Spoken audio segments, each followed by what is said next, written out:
coming every day. But to achieve that, you really have to focus on this. And the only reason why I'm not with you today is because I had to stay in Kiev and be personally engaged and coordinate our efforts to mobilize as much military assistance and support as we can within the shortest period of time possible. President is dedicating a lot of time to it. Minister of Defense, myself, other officials, we are all working hard on it because we understand how important this year is. We understand what Russia's intentions are, and we have to be ready for the next, for the Russian attempt to win on the battlefield. We should not allow that to happen. But having said this, our goals, our aims in the war, they remain unchanged. Full restoration of the territorial integrity of Ukraine within its internationally recognized borders. When I'm asked when will I uncork a bottle of champagne to victory of Ukraine, my answer is very simple. When the last square inch of Ukrainian soil returns under Ukrainian control. Of course, many other aims will follow: justice, reparations, recovery, ensuring that Russia does not repeat its aggression. This is another big challenge that we are going to face. But in a nutshell, restoring control over all of our land is the basic victory. Without this, nothing else will be genuinely possible. And we appreciate those countries who stand by us in this exercise, in pursuing this aim. We know that some are still cannot identify what the victory of Ukraine will look like for them. But we are working. We are working on streamlining these perceptions, these attitudes. But the good news is that I'm not aware of any country who stands by Ukraine in this struggle and who does not believe that Ukraine must restore its territorial integrity as a result of the war. And often journalists, when they ask me a similar question like you did, they always add this, including Crimea, when I speak about territorial restoration of territorial integrity. And my media advisor, upon my request, is now asking journalists who are preparing for an interview with me not to make that point, because when a journalist adds this, including Crimea, or when a politician does that, he unwillingly reinforces the Russian narrative that Crimea is something special, that there is a territory of Ukraine and then there is Crimea. And we shouldn't do that. We should have a very simple approach. Crimea is no different to Kherson, Donetsk, Lugansk, Kharkiv, Kiev, or any other city of Ukraine. This is all Ukrainian, and every piece of our land should be returned under our control. So there is no sense in specifying anything in that regard. There is no such thing as including Crimea. There is a very simple thing, including every square inch of Ukrainian territory. Well, thank you for that setup. It's a really nice introduction to this conversation. I'm grateful to say I was not going to ask what about Crimea as a follow-up, so I don't have to cross it off my list. But I want to get into a little bit more detail on the dynamic around Western military assistance. I think we've seen this pattern since early in the war, in which Ukraine asks for certain kinds of weapon systems, certain kinds of capabilities. Western governments, including the US and many European governments, resist or say it's not possible or it's too escalatory or too aggressive at the beginning, and then you and your colleagues eventually bring them around. I think when I last saw you here, we were talking about HIMARS, Patriots. Now we're talking about tanks and tactical air missiles, ATACMS. When you have these conversations with officials in the United States and Europe, what are the concerns you hear from them about giving Ukraine certain capabilities, and what do you say in response when you hear concerns about provocation or whatever else? Most of the conversations on weapons we've had since the beginning of the war began with a no. No coming from the potential country of supply. Not all of these conversations, I have to be fair, but almost all of them, especially when it comes to the most sophisticated state-of-the-art arms. Yes, it takes time. Yes, we wish it didn't take that much time for partners to make these decisions. But in the end, we're getting everything that we ask for. Except two big issues, two big options, which are not unlocked yet in principle. And those are Western fighting jets and long-range missiles. Everything else is unlocked one way or another. Just a couple of hours ago, Sweden announced that they will be providing Archer, the state-of-the-art self-propelled howitzer. This is the weapon that I remember going to Sweden and sitting down with both the government and the opposition and arguing why it would be of utmost importance and it would be greatly appreciated by us if we could receive this, one of the best howitzers in the world, to strengthen our firing capability at the front line. And yes, I did not come from Sweden with a result, because the answer I heard from then officials was, no, this is not the time. But now, 3 or 4 months later, the decision is there. And yes, it took many conversations. It took a change of government in Sweden. It took personal involvement of President Zelensky, of myself, of Ministry of Defense. But in the end, we have it. And this is a big news. This is really important. Another big story is on tanks. The option on tanks is unlocked in principle, thanks to France and the United Kingdom, and the commitment of Poland to provide German tanks. But of course, the option will be fully unlocked when Germany gives green light to those third countries who are willing to provide their Leopards to us, and when Germany decides itself to provide us with these tanks. But I consider the tank option unlocked, and there was a lot of campaigning and advocacy, and our Ukrainians living abroad, our diaspora was also involved in that. I mean, this was a really big effort. So, judging from the announcements which we're hearing since the very first days of this year, I see that the commitment to provide with Ukraine with all necessary weapons is even stronger than it was last year. We have, it took us 2 years to campaign for Patriots, and it took us slightly less than a month to receive 3 batteries of Patriots from the United States, Germany, and the Netherlands. And we are working on more. And I'm sure that we will have more, because we are pretty advanced in a couple of conversations on that. So we see how things speed up. And this is exactly what the point that my president was making yesterday at Davos, that all the decisions you are making, they're good ones, but you have to speed them up. And when we unlock both long-range missiles and planes, which I'm also certain will happen one day, our list of most wanted weapons will be complete. We may think of aircraft carriers and nuclear submarines, but this is not on the agenda yet. I'm joking.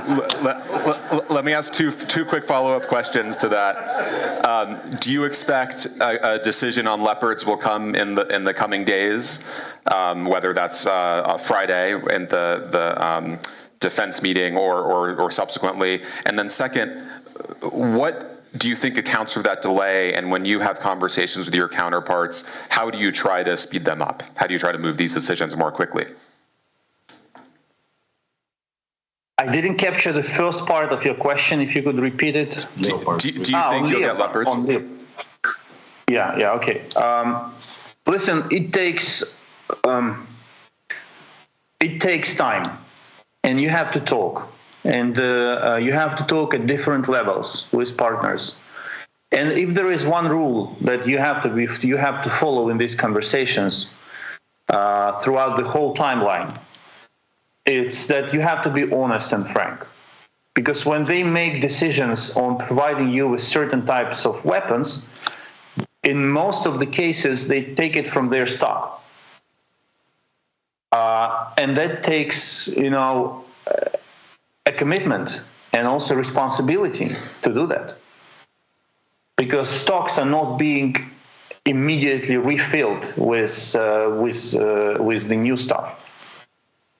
So there must be trust between you and your partner, and to build that trust, you have to always be honest and to describe things as they are. Never over dramatize, but also never underestimate.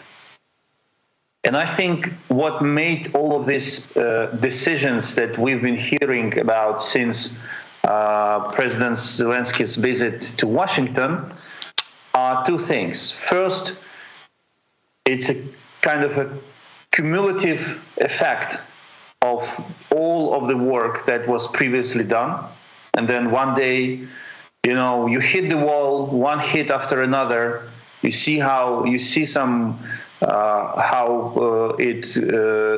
gets crashed piece by piece.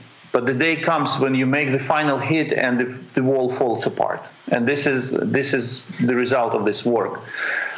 But also, I think it was important to hear, it was important for our partners to hear a very strong and continued commitment of the United States to continue providing Ukraine with support as long as it takes for Ukraine to win. And that message that penetrated the world and was so square and clear during the visit of President Zelensky to Washington made many capitals speed up their decision-making process. And on Leopards, listen, I have commented it on this so many times, and I will be very short. There is not a single reasonable argument why Germany shouldn't do it. We've been through this. We understand how it works. We understand the strategy of Germany to align with the United States. They will do it. It's just a matter of time. Our job is to make it happen rather sooner than later. I think we will succeed. And I, in advance, thank Chancellor Scholz for making this decision whenever he is to make it.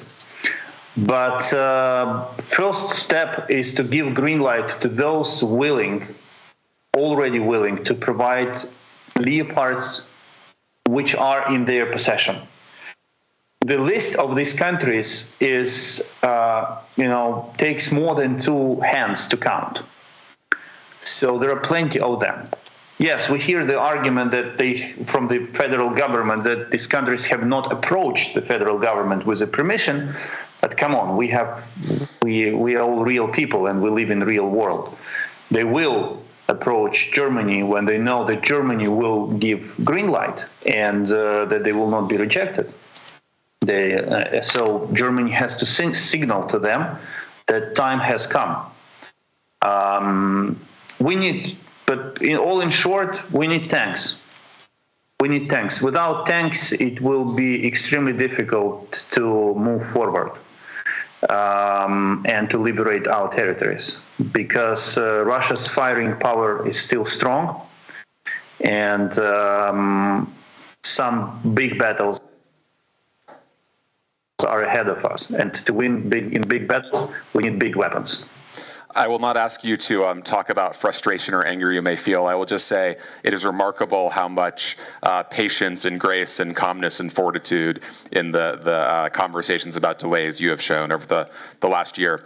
I want to talk about U.S. politics for just a second. As you, of course, know well, there are House Republicans who have made noises about being a little bit more restrictive about assistance to Ukraine, to say nothing of just the slightly insane structure of the Republican caucus right now and what that might mean for doing anything in the U.S. Congress. Are you worried about the ability of the United States to sustain assistance for Ukraine in the months ahead, just given the state of the politics? No, since the beginning of the war, I worry only for two things: for the safety of my kids and my parents during air raids, and for the safety of the personnel of the foreign ministry during the same moments. I literally walk through the floors of the ministry and and instruct everyone to go down to the shelter. I have no right, neither moral nor professional, to be worried about anything else during the war. But for my family and for the people I'm in charge of, there are challenges, there are problems. Yes, there are risks. Yes, it's our job to face challenges, to turn risks into opportunities, and I'm sure that we will succeed in that. We have shown many times that over the past years that we kind of possess this skill of doing it. So, as you rightly said, yes, there will be. I expect more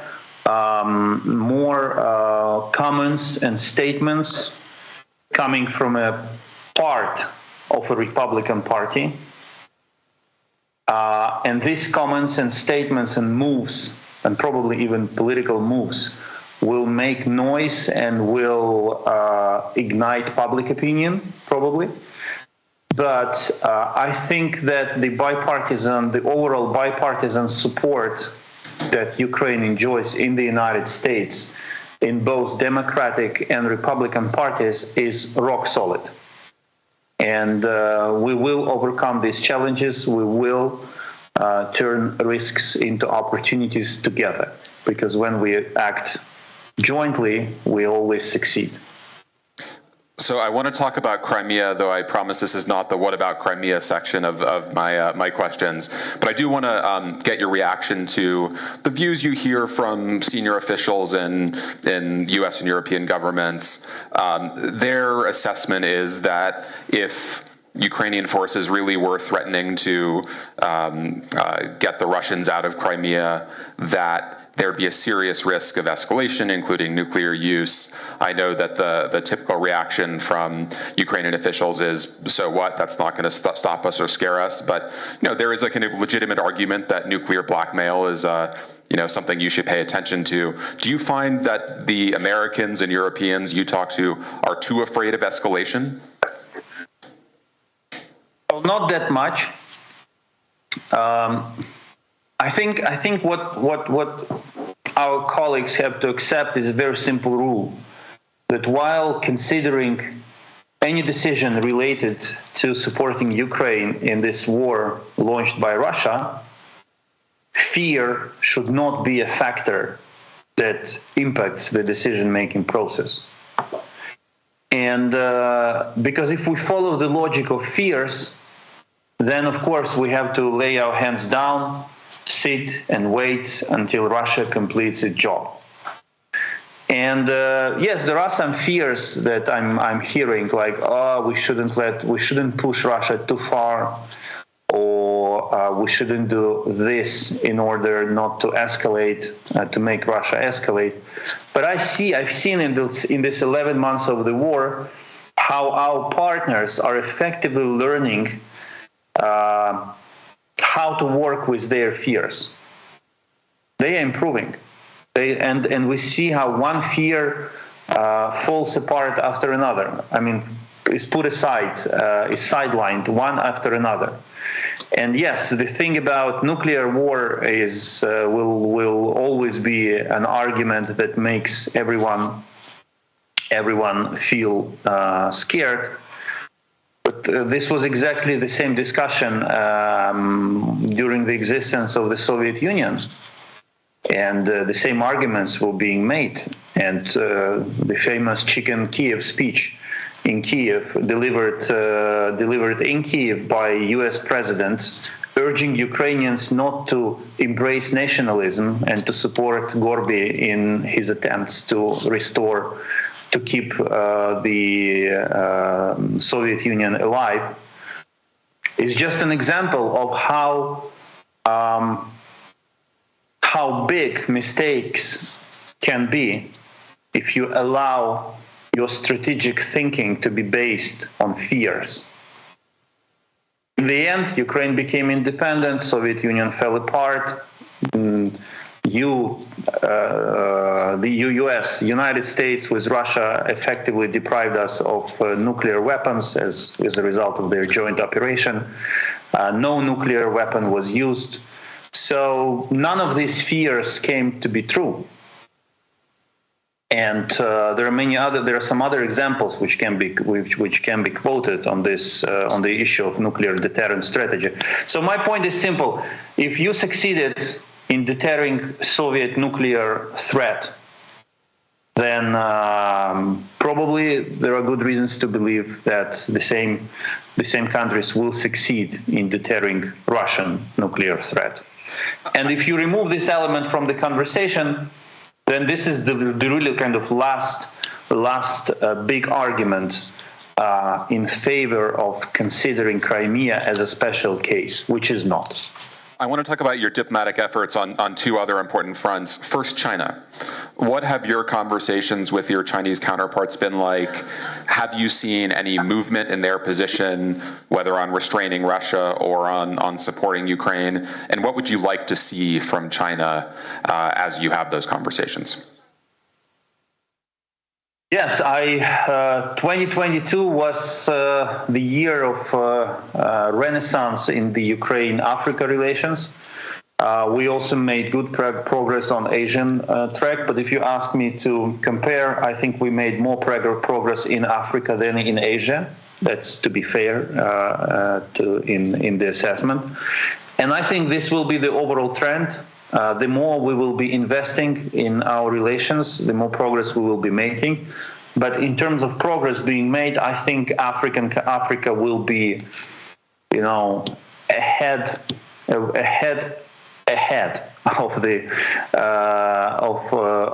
of Asia, for many reasons. This issue really deserves a separate conversation. But we will be heavily investing our scarce resources in Africa this year. President Zelensky already supported our proposal, the proposal of the Foreign Ministry, to open 10 new embassies in Africa. We will be testing, the format of very efficient small embassy, but we will do that. We will make that happen. We are working. Last year, President launched the initiative called Grain from Ukraine, where for the first time ever, we provided a platform to bring together donors, to connect donors who want to help Africa and Asian countries to address the issue of food shortage and famine and Ukrainian grain. And it was a perfect match.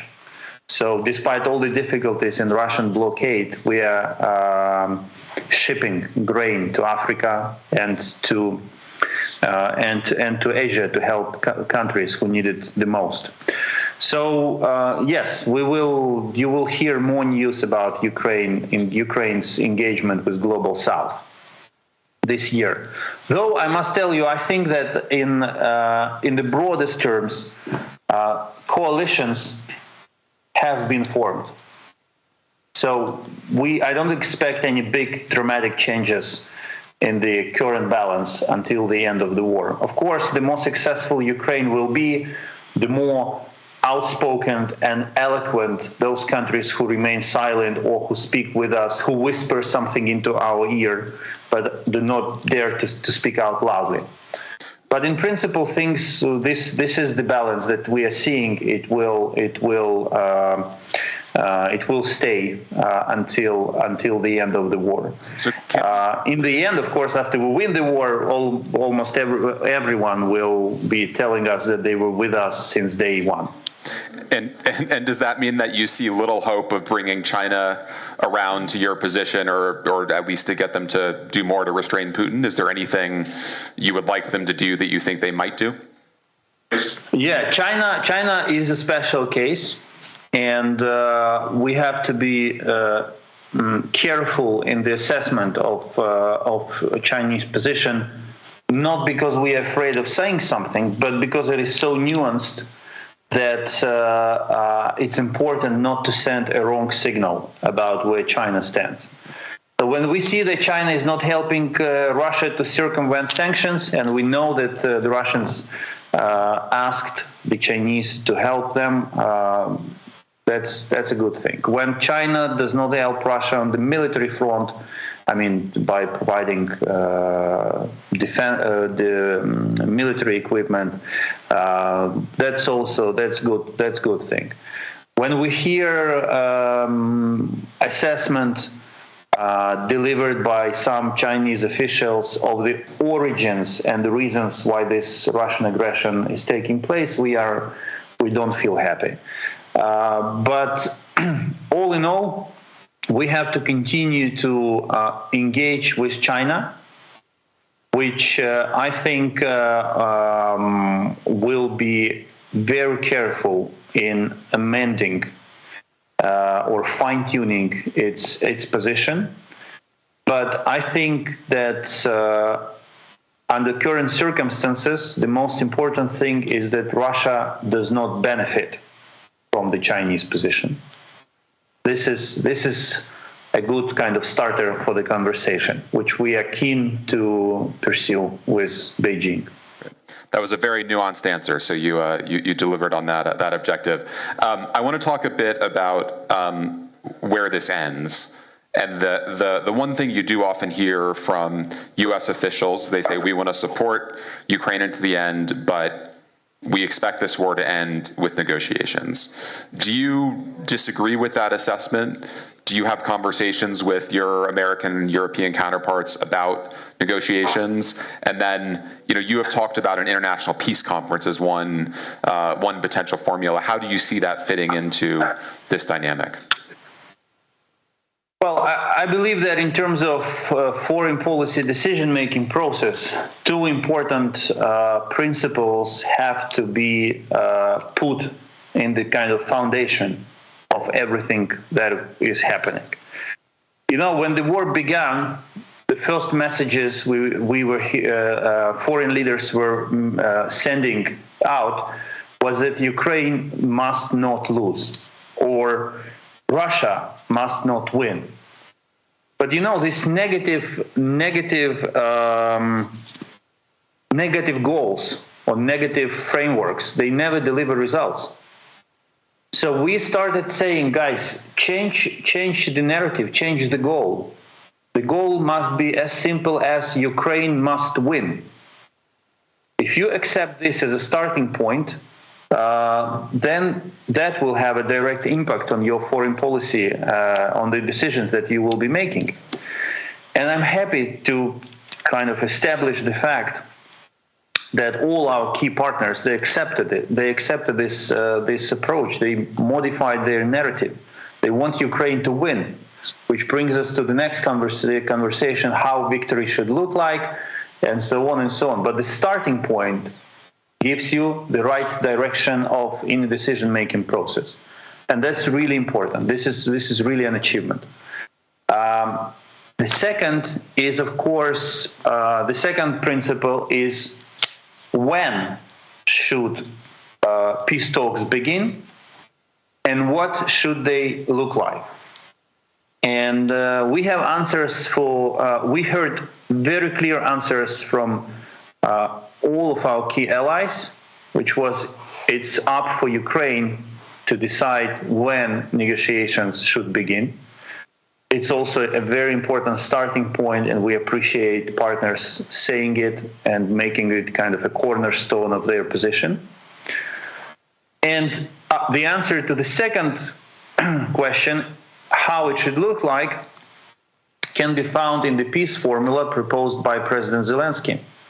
10 steps, if implemented in a comprehensive way, will cover all major issues related to the Russian, to how to end, how these peace talks should end. And this is why we call on all countries to support peace formula proposed by President Zelensky. And by the way, coming back to your previous question, we designed it in a way that would make this formula as appealing as possible to the countries of the global south. So we designed it in a flexible way that allows you to participate in the formula without undertaking commitments, additional commitments, which you are not ready to take for national security concerns. So this is our big story now, peace formula, and we are working hard on making it a success because there is no other country in the world who wants peace more than Ukraine. I'm going to ask a couple more questions, and then we'll open it to the floor to get a couple of questions in. As you, of course, know, Henry Kissinger surprised people here a couple days ago by saying he thought it would be appropriate to bring Ukraine into NATO in the wake of this war, which was a notable change in his position. Your government has, I believe, in the past said it's willing to accept security guarantees short of NATO membership. Is that still the case, and what would those security guarantees look like? Well, I have to begin by saying that I envy Henry Kissinger. I hope that when I turn 90-something, I will still be able to surprise people around the world with my thoughts and ideas and proposals. I think Henry Kissinger. I don't want to cause another scandal, but I think Henry Kissinger is often misinterpreted by the Ukrainian public opinion, because he's just the man who makes proposals which he believes are rational under certain circumstances. So he never hypothesizes. And when he sees that circumstances change, he changes his proposals, which I think a very strong feature of a politician and of a man, not to stick to obsolete concepts and ideas, but to evolve as reality on the ground evolves. And that's exactly what we saw in his latest statement. And it's a good message because, yes, many people across the world misread Kissinger and many intellectuals, and for them he is also kind of a beacon of ultra-rational thinking. So if Kissinger says that Ukraine can be a member of NATO, that will have a direct impact on many people who are reflecting on this issue across the world. And yes, of course, if the situation change, if circumstances change again, Kissinger will change his position and will cause another fierce and heated discussion in public and expert realms. But for the time being, what he says reflects reality on the ground, and that reality is there is no rational arguments anymore against Ukraine becoming member of NATO. Decision has to be made. It's a strategic decision, so definitely countries will take time. But this is the case when an intellectual is kind of going ahead of politicians. And it's important that these words were said by an intellectual with vast political experience. As regards Ukraine, yes, we want NATO. We want NATO membership. It's on the agenda.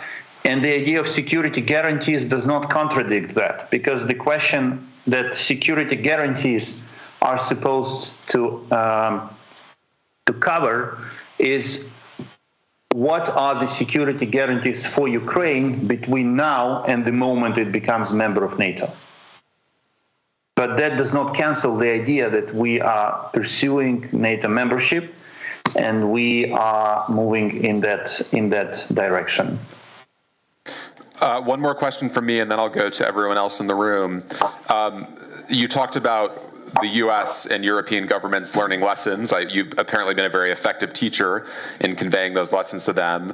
There are also a number of small countries with, threatening neighbors of their own who are trying to learn lessons from Ukraine's performance over the last year. When you look at Taiwan, for example, what do you think the lessons of the Ukrainian experience are for others that are trying to stand up against similar threats? Well, I've been of this opinion for many years, even before the war. I think the only big lesson that Ukraine can teach the world is how to never give up in the struggle for freedom. This is what our history is all about. We never give up, and we survive throughout centuries, fighting against different oppressors and invaders. And this is the real big thing. If I break this big story, a big lesson into smaller ones, of course, there are many other things: how to be resilient, how to be cyber effective, how to rally the world in your support using diplomacy, how to do diplomacy without being diplomatic. There are many lessons which can be taught. But the main lesson is never give up in the fight for freedom. I will resist the temptation to keep going and go to a couple of questions. Please keep your questions crisp and make them questions so that we can get to a couple. We'll start right here. There's a mic coming. Okay, my name is Stephen Hartung. I'm an energy expert. And my question is, you talked quite a lot about military support or help from Germany. I'm from Germany. But are you open for also help for energy support? So your energy grid, your central energy grid is very dependent from power plants, but with decentralized power stations like photovoltaics and wind parks, you get a decentralized grid. And do you need help in this transformation? We would like to help you from the Germans to the Ukrainians. And if yes, I can leave my contact details here. What's your opinion about that? Yes. Straightforward. That would be my short answer. Germany is indispensable in building not only the future of Ukrainian energy system, but also in building the future of the European energy system. And we see that future as our common one, because Ukraine will be a member of the European Union. Ukraine's energy will be governed by the same rules, and our energy systems should function as one. And I think this new energy system of Ukraine will be built on the premise of climate neutral energy. We will be striving for that goal. That's our ambition. Of course, we will keep nuclear stations for the time being, but everything else is something that we can turn into green. And the supply of hydrogen from Ukraine to first and foremost German market will be the bond that will connect our economies and our energy system. So there are many things to discuss. Pass on your cell phone. I don't know how you're going to do it, but I'm sure you will find a way. Yes. Here. Minister Kuleba, we love when you do your foreign trips and your famous line on you came here with 3 agenda items, weapons, weapons, weapons. And last year in Davos, you said you came here with 4 letters, ASAP. So at this year's Davos, what is your crisp ask? No, that was complicated. Now, my word for Davos this year is victory. We are literally, physically, psychologically obsessed with this word for 2023. A wise man once told me that thoughts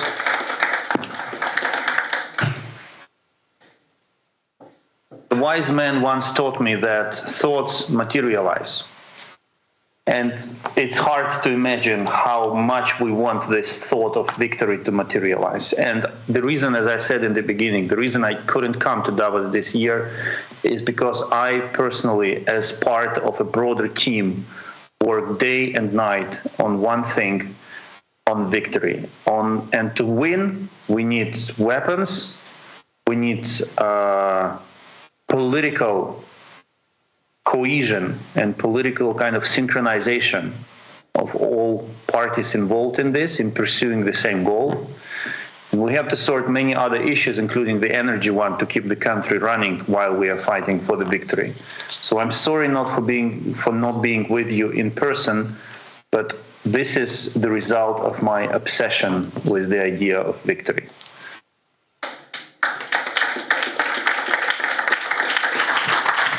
Got a question there. Hi, John de Blasio from Chicago, United States. I had a question about your view on how to preempt potential problems with the U.S. Congress.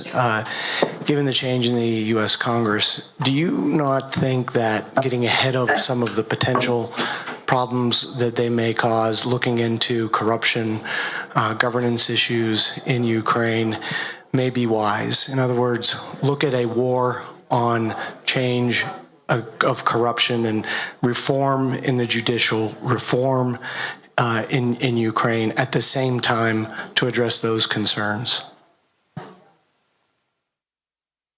Listen, I think that it's close to impossible to find a country in the world that is fighting a war and is doing reforms at the same time. And this is what is happening in Ukraine.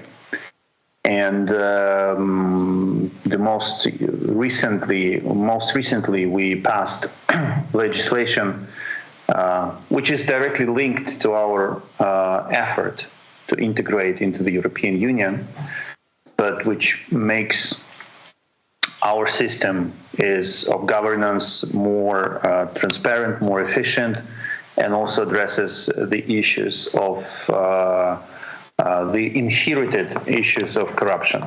So I always have the same, when people, not you, but when politicians raise their hands and try to revive the old narrative about corruption and the lack of transparency in Ukraine and how bad things are and where our money are going and why we should be doing that, my answer is always very simple. Come and see everything with your own eyes. We will give you all the presentations about, and we will fully expose ourselves. We will show you how it works, how we monitor the use of weapons or money which are being given to us to support us in this struggle. So instead of engaging in endless discussions, if politician is making that point in a sincere way and not as an excuse to kill the support given to Ukraine, then that politician should come to Ukraine and see everything with his or her own eyes. And all of these people are most welcome, irrespective of their nationality or political affiliation. Is there one last question in the crowd? Here. Yulia Badrudinova, McDonald's. I would like to thank you, first of all, for all you're doing. I think that it's an amazing job, and as a person from operational business, I think that the execution that the ministry is doing, and your team and your leadership, especially in the beginning of the war, is amazing. We discussed yesterday here that we should start working for the future right now, and we should actually start investing right now, not waiting for the victory. And I wanted to ask you, what do you think? How do you think the agenda will be changing, and what are your narratives for the future of the diplomacy? Because we are building now very strong foundations in relationship with the countries. But what will be after the victory? How the narratives will change? How our embassies will become more builders of the cultural image of Ukraine? How do you see these things? First of all, I would like to thank McDonald's for coming back to Ukraine. I'm never tired. I never get tired of emphasizing that I'm not your client, but my children are. But your return to Ukraine was such an important signal to global companies across the world that Ukraine is the place where you can and should work even despite the war. And in particular, the opening of your restaurant in Bucha was a very strong message. So this is really something that sends a clear signal across the board about the need, about the feasibility and the importance of working in Ukraine here and now, and not to wait for the moment when the war ends. Speaking about the future of diplomacy, of Ukrainian diplomacy and Ukrainian embassies, I think we are pretty good at cultural front. This is not exactly the most kind of crisis field that I think needs to be addressed. We were very bad in 2014, but a lot has changed since then, and we are pretty efficient on that track. In fact, what I'm doing every week is I dedicate part of my time to discussing with colleagues, identifying problems and resolving them, how to build up the capacity of our businesses to work, of our embassies to work with businesses, how to promote Ukrainian export abroad, how to bring new investors into Ukraine. We set up a special online format for that, platform for that called Nazovny. We are digitalizing the relationship. It's kind of a CRM thing. We are digitalizing the relationship between the embassy and the exporter. We make everything transparent.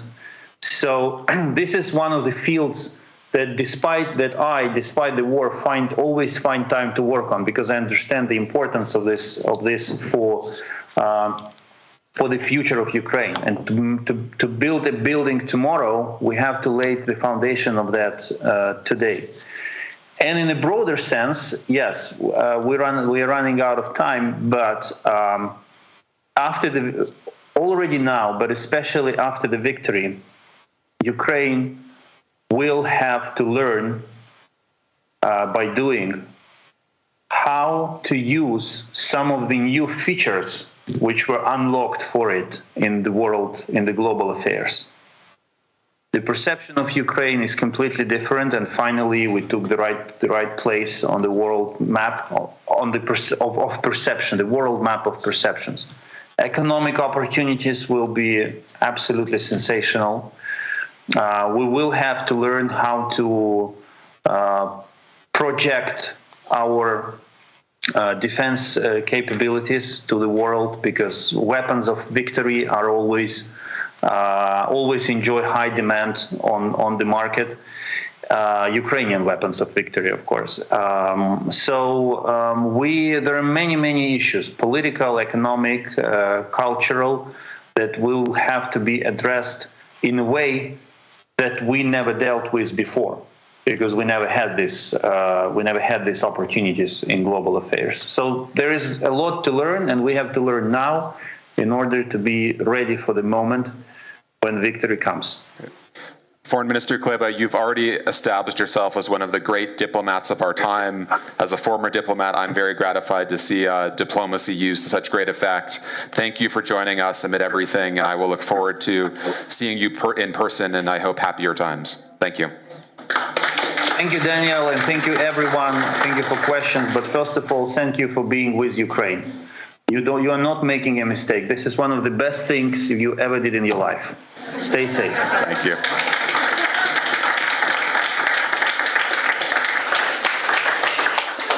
Thank you, Minister. Thank you, Minister. Thank you, Daniel. And let's all together, wish, and all of the wishes will definitely come true, because we do believe in the victory. And so in Davos, there is a great concentration of people.